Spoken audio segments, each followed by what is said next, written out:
All right. Once again, opening statement from Fordham coach Tom Pecora, and then questions for Brandon Frazier first, please. Well, I think we started the game like we'd run out of gas and we were tired from last night, and once we can convince them that that wasn't the case, in the second half we played with greater energy and we made some of the plays we're capable of playing, making. And I think they just wore us down. You know, I know at one point we got it to 5. The three-pointer obviously is a tremendous weapon. And we went on a little bit of run making those, and that was key for us. But gosh, damn, they shot the heck out of it. They really made some great shots, and they're a heck of a basketball team. You know, Archie's done a great job with them. They've gotten better as the years progress. That's for sure. So I think Brandon was exhausted too. I mean, he's logging a lot of minutes. We just don't have the depth against an opponent like that to go deep into our bench right yet. But that will come as we get into future years. So I wasn't satisfied with just one win here. I don't think they were. I know Brandon's not. But I think in one sense it's poetic that he ends his career here in the Barclays Center in Brooklyn, you know, a kid from down the block. So I think that's a great story, so write about that. All right, questions for Brandon Frazier.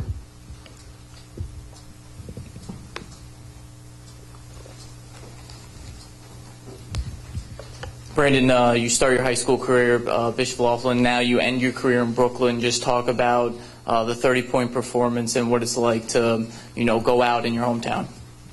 No, it was good to go. I mean, I didn't want to go out, but I mean, it was good to be home. You know, growing up down the block. You know, I just felt comfortable playing, and had a lot of friends and family here. So, I mean, what you said with the numbers of 30 points, I mean, it's good to have 30 points going out in your career, but to have a loss, I'd rather take 1 point with a win. So, I mean, it's bittersweet.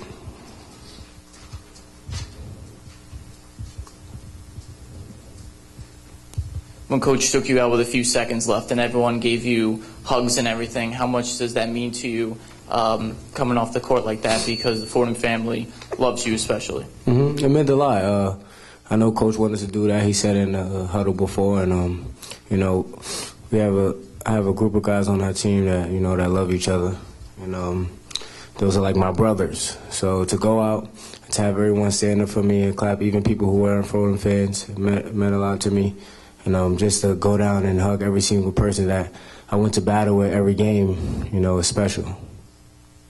All right, any other questions for Brandon Frazier? Last one over there. To be down by 19 and a half, then come and fight back as a senior, what were you telling the team, and what does that mean, how much fight there is in this team this year? You know, just to keep your head up at all times. You know, it's going to be runs in the game. So I knew coming out of halftime, we would make a run, and it was for us to either, you know, put our foot on the gas, or they were just going to throw a couple punches back at us, and that's what they did. You know, he put it on for a little minute, but then you know, we couldn't go down and get a stop. So I mean, you just see the effort in the team that we have, and you know, over the next couple of years, you'll see the fight, and the fight is starting to begin now. Brandon, Coach Pecora talked about, you know, moving forward. Now you guys got like John and other guys like that. What do you leave with this team as they move forward and you finish your career? You know, I guess my competitive spirit. You know, just going out there and just leaving it all out on the floor. Try to be a good leader to them as well. I know John is going to be good for Coach next year, and also the guys that's coming in. It's supposed to be a good recruiting class, and you know, we have a lot of young guys, and I know they're going to fight. You know, Brian Smith and Mandel is the next leaders for our team, and hopefully they get them together. Are you looking forward to the draft? Yeah, I'm looking forward to the draft, I think. Any other questions for Brandon? All right, Brandon, you can go. Thank you. Thank you. I'll see you on the bus. All right, questions for Coach Pecora. Len. Tom, I know it's hard in the minutes right after, but is it possible for you to sum up what he means to you both personally and professionally, and what he's meant to this program? Yeah, you know, I mean, you're all familiar with the story that he was coming with us at Hofstra, and then when I decided to make a move and come to Fordham, it was one of the first phone calls I got. And I was getting a lot of phone calls and not taking them, but his name came up and I picked it up. And before I could say anything, Brandon said, "Coach, I'm with you if you'll have me." And, there were a lot of people that didn't think he was an Atlantic 10 level player. There were a lot of people that thought he should stay and just play in the CAA, and I believed in him. He was Bobby Leckie, who a longtime New York City coach from Bishop Loughlin, who at the time is working as an assistant there, just said to me, "Tom, he's going to score 1,000 points wherever he goes, because he's going to get bigger and stronger," and he did that. He's going to compete, and he's done that. And we moved him from the wing to a point, and he's done that. But he means a lot. He gave us the credibility to be able to go out and get Brian Smith, and then go out and get John Sevier, and get involved with other good players. And, we're recruiting point guards now, and we showed them his stats and his growth as a player over his 4-year career with us. And, we show them the same stats for some of the great players that we've coached over the years, some that have gone on to the NBA and grown as players. So he's grown as a player, he's grown as a person, he's graduating, he's a fine student. And you just see the way people react to him here and everywhere. He's just a wonderful kid. I mean, I have an 11-year-old son, and if he could be like him, I'd be blessed. Anybody else? Rachel? Coach, give us a little bit of a scouting report. We've played both teams. Why has St. Joe's given Dayton some trouble so far this year? I don't know. I haven't watched it that closely, to be quite honest. So many nights it comes down to matchups. I think, I think Dayton was a much different team early in the year. I'm not even sure when they played. I know they played last a couple weeks ago. Last night I watched the St. Louis game and the Richmond game. Dayton played, and then our first game with them, so I didn't see that. But so often it just comes down to matchups, and then once again where you are, what part of the year, and where players are, where they're 18 to 22-year-old kids. So where are their minds at that point of the season? You mentioned trying to convince them that they weren't tired at halftime. What was that chat like at halftime? I can't.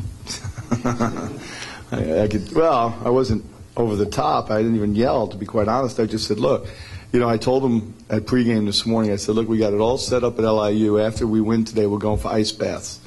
Everyone's going to jump in the ice bath at the training room at LIU, so you can get those fresh minds, fresh legs is the term I use all the time with them. And, like I said, we didn't practice long on Monday or Tuesday. We practiced hard, but for about an hour and 15 minutes. So I think it was really just mind over matter. And they came out and they hit us hard early on by drilling those shots, some that were contested. And I think that put us back on our heels. But I really just talked to them about having pride. It's an old Bill Walsh term, the score takes care of itself. If you go out and you give the kind of effort you're capable of, the score will take care of itself. We'll get back in this game, and then maybe we'll steal it. Coach, you played a lot of close games this year, and you're going to review this year, but how excited are you for next year? Because there's a lot of good things happening with this program moving forward. No doubt about that. I'm very excited about it, and, we're going to hit the ground running. I'm going to have dinner tonight with my family, and then tomorrow I'm on the recruiting trail, and we'll be all over the country doing what we have to do that way. The young man we have signed early is an exceptional player. He's a very good player. And I'm always excited. I think when you're not excited about coaching college basketball, you're a fool. I mean, there's real jobs out there.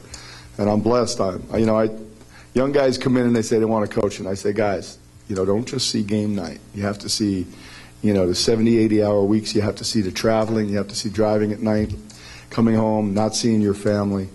But with all of that said, for me to work at a university like Fordham in my hometown, it's like I won the lottery twice. I've been a head coach now for 15 years or 14 years, whatever it is, and to do it at two schools in the town I grew up in, and now to do it at Fordham, it's so well thought of on every level. And, I'm blessed and I'm lucky.